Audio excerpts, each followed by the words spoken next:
আজকে আমরা উদাহরণ 25 নিয়ে আলোচনা করব। তো উদাহরণ 25 বলা আছে x-1 into x-5 by x-2 into x-4 কে আংশিক ভগ্নাংশে প্রকাশ করো।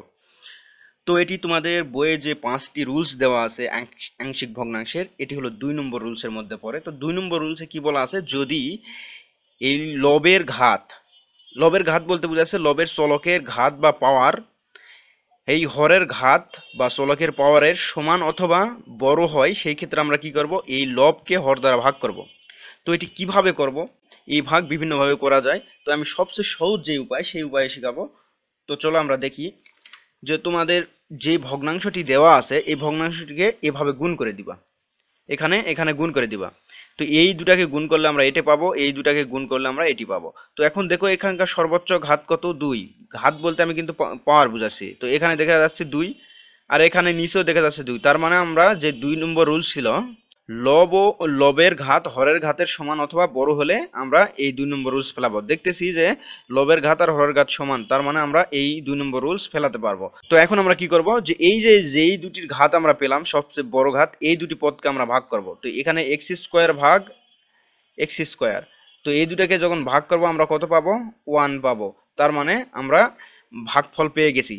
তো এগুলো সবগুলো ভাগ করার দরকার নাই, শুধুমাত্র যেটি সর্বোচ্চ পাওয়ার থাকবে সেই দুটোকে কি করবা, ভাগ করবা, নিচেরটার এবং উপরটার। আশা করি বুঝতে পারছো। তো যেই 1টি পেলাম এটা মনে রাখো। তো দেখো এখন এই সমাধানে সর্বপ্রথম লিখে নিব, এখানে লবকে হর দ্বারা ভাগ করলে 1 হয়। কেন 1 হয় আমরা দেখে আসলাম, এগুলো এখানে করে দেখাতে হবে না, জাস্ট তোমরা এভাবে একটা রাফ খাতায় করে নিবা, তারপর এখানে এসে অ্যানসারটা লিখে দিবা।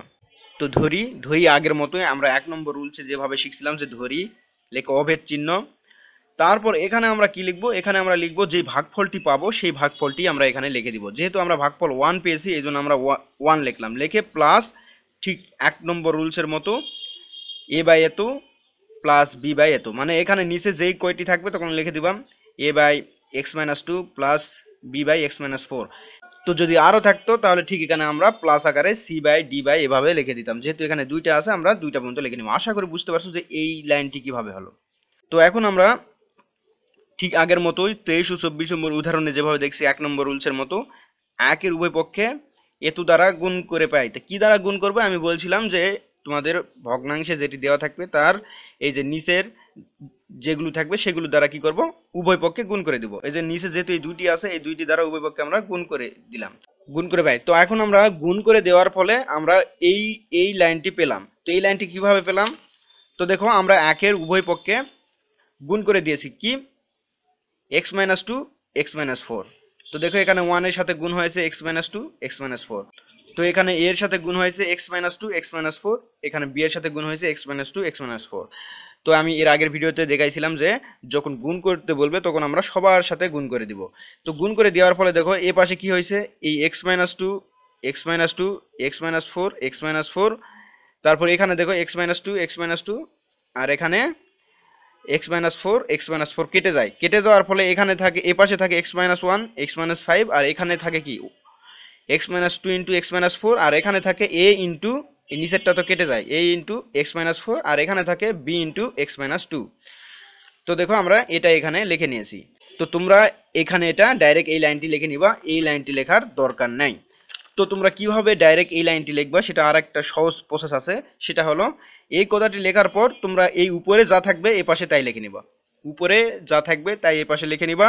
আর এখানে যে 1 আছে 1 এর সাথে এই দুইটাই যেই দুইটা দ্বারা গুণ করছে সেই দুইটা দ্বারা গুণ করে দিবা। আর এখানে কি করবা, এর জায়গায় নিচে যেটি আছে সেটি বাদে আমরা কি দ্বারা গুণ করছি সেটি দ্বারা এর সাথে গুণ হবে। তার মানে আমরা নিচে আছে x-2 আমরা গুণ করছি x-2 আর x-4 দ্বারা, তার মানে এটি বাদে যেটি থাকবে সেটি এর সাথে গুণ হবে। এটি বাদে মানে x-2 বাদে x-4 গুণ হবে কার সাথে, এর সাথে। এই জন্য আমরা লিখেছি দেখো a ইন্টু x-4। আর এখানে b এ ঠিক একই রকম, এটি বাদে গুণ হবে এটি x-2। আশা করি বুঝতে পারছো। তো এইভাবে আমরা এইভাবে রাপ না করে ডাইরেক্ট লিখতে পারি। তো তারপরে আমরা কি করব, এখন দেখো যেহেতু আমরা এখানে a আর b ধরে নিয়েছি, এখন আমাদের ঠিক আগের মতো a আর b এর মান বের করতে হবে। আমরা যদি a এর মান বের করি b কে 0 করতে হবে। তো b কে 0 করতে হলে কি করতে হবে, x এর এই জায়গায় 2 বসাতে হবে। তো 2 বসালে কি হবে, 2 - 2 হয়ে 0 হয়ে যাবে। তো এই জন্য আমরা 2 এ x = 2 বসিয়ে পাই। তো বসাও এখানে 2 - 1, যেখানে যেখানে এখানে x আছে সেখানে সেখানে আমরা 2 বসাইলাম। যে 2 - 2 এই 2 - 4 এখানে 2 - 4, তারপর এখানে 2 - 2। তো আশা করি তোমরা এটা বসাতে পারবা। তো এখন দেখো এখানে কি হবে, 2 - 1 করলে 1 হবে, আর এখানে 2 - 5 করলে -3 হবে। তো -3 আর 1 গুণ করলে কত হয়, -3। আর এখানে এটা কি হবে, 0 হয়ে যাবে, এই জন্য 0, এই 0-র সাথে যদি এটি গুণ হয়ে যায় টোটাল 0 হয়ে যায়, এই জন্য আমরা এখানে 0 লিখলাম। এই 2 থেকে 4 বিয়োগ করলে হবে -2, অতএব আমরা a × -2 লিখলাম। আর এখানে দেখো 0 হয়ে b এর সাথে গুণ হবে 0। তো তারপরে দেখো এই পাশে কি থাকবে, -3, আর এখানে এটা তো 0, এটাও 0, কারণ 0-র সাথে b গুণ হওয়া মানে 0, আর এখানে থাকে -2a। অতএব আমরা এ পাশের মাইনাস আর এই পাশের মাইনাস কি করব, কেটে দিব। আর এখানে কিভাবে এটি হলো, এটা হলো এইভাবে। এর পরের লাইন তোমরা যদি এখানে লিখতে চাও যে 2a = 3, অতএব যদি আমরা এই 2 কে পাশে পার করে দেই তাহলে হবে a = 3/2। আশা করি বুঝতে পারছো। তো তারপরে আমরা কি করব, আবার একইভাবে, তো তারপরে আমরা কি করব, ঠিক একইভাবে আমরা এখন b এর মান বের করব। তো b এর মান বের করতে হলে a কে 0 করতে হবে। তো এর এই যে x এর জায়গায় যদি আমরা 4 বসাই তাহলে কি হবে, 4 - 4 হয়ে 0 হয়ে যাবে। তো এই জন্য আমরা এখানে লিখে নিব যে 2a x = 4 বসিয়ে পাই। ঠিক আগের মতোই x যেখানে যেখানে ছিল ঠিক সেখানে সেখানে আমরা 4 বসাই নিলাম। আশা করি তোমরা পারবা যে 2 নং সমীকরণে যেখানে যেখানে x আছে সেখানে সেখানে 4 বসাই দিবা। দেওয়ার পরে ঠিক এই সমীকরণটি চলে আসবে। আসার পর দেখো এখানে যদি আমরা 4 থেকে 1 বাদ দিই কত হবে, 3 হবে। এই 3-র সাথে 4 থেকে 5 বাদ দিলে -1। তো এই যে 3 × -1, আশা করি এটি বুঝতে পারছো। তারপর এটি দেখো এখানে আমরা ডাইরেক্ট 0 লিখছি কারণ এখানে আসবে 2 আর এখানে হবে 4 - 4 0। তো 0-র সাথে 2 গুণ হলে কত হয়ে যায়, 0 হয়ে যায়। আর এখানে দেখো 4 - 4, এই জন্য a × 0, আর এখানে 4 - 2 করলে কত হবে, 2 হবে, এই জন্য b × 2। আশা করি এই লাইনটি বুঝতে পারছো। তো তারপরে দেখো এ পাশে কি হবে, এই -1 এর সাথে 3 গুণ হলে -3 হবে, আর এ পাশে এই টোটাল এটা তো 0, এখানে 2b হবে, এই জন্য 2b। তো এখন যদি আমরা এই b এর মান বের করতে চাই, 2 কে এই পাশে ভাগ করে দিব। তো 2 কে এই পাশে ভাগ করে দিলে কত হবে, 3/2, আর যেহেতু এর সামনে মাইনাস ছিল এই জন্য -3/2। আশা করি বুঝতে পারছো b এর মান কিভাবে এলো। তো এখন আমরা a এর মান পেলাম, b এর মান পেলাম। এখন আমরা শুধুমাত্র এই যে যেখানে a আর b ধরে নিয়েছিলাম এখানে আমরা কি করব, a আর b এর মান বসাই দিব। এখন a ও b এর মান 1 নং সমীকরণে বসাই। তো 1 নং সমীকরণে বসাও। তো 1 নং সমীকরণে আমরা এই জায়গায় a এর মান আর এই জায়গায় b এর মান বসাই দিব। তো দেখো এটি বসাই দিলাম এভাবে যে a এর জায়গায় বসাই দিলাম 3/2 আর b এর জায়গায় বসাই দিলাম -3/2। তো এটি আমরা এই পরের লাইনে এভাবে কিন্তু লিখতে পারি যে 1 প্লাস এই যে উপরে যে 3/2 আছে, আমরা জানি উপরে কিছু ভাগ আকারে থাকলে সেটি নিচে আসে কি হয়, গুণ হয়। এই জন্য আমরা এটি লিখতে পারবো 3/2 × x - 4। এটি কিন্তু আমরা লিখতে পারবো।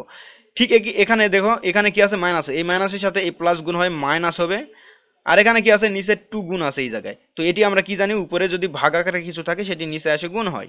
ঠিক আগের মতো 3/2 × x - 2, সরি এখানে হবে 2 আর এখানে হবে 4।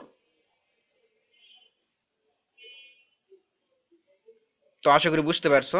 তো এখন a ও b এর মান একে বসাই বা বসিয়ে পাই, অতএব এটি হলো আমাদের অ্যান্সার।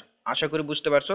যদি বুঝতে না পারো অবশ্যই কমেন্ট বক্সে জানাবে, আর ভিডিওটি ভালো লাগলে অবশ্যই সাবস্ক্রাইব করে পাশে থাকবে। তো যে কোনো প্রশ্নের সমাধান পেতে আমাদের ফেসবুক পেজটি ফলো করে রাখুন। ফেসবুক পেজের লিংক আমাদের ভিডিও ডিসক্রিপশন বক্সে দেওয়া থাকবে। তো এই পর্যন্ত ভালো থাকুন, সুস্থ থাকুন, সামনের ভিডিওতে আবার দেখা হবে।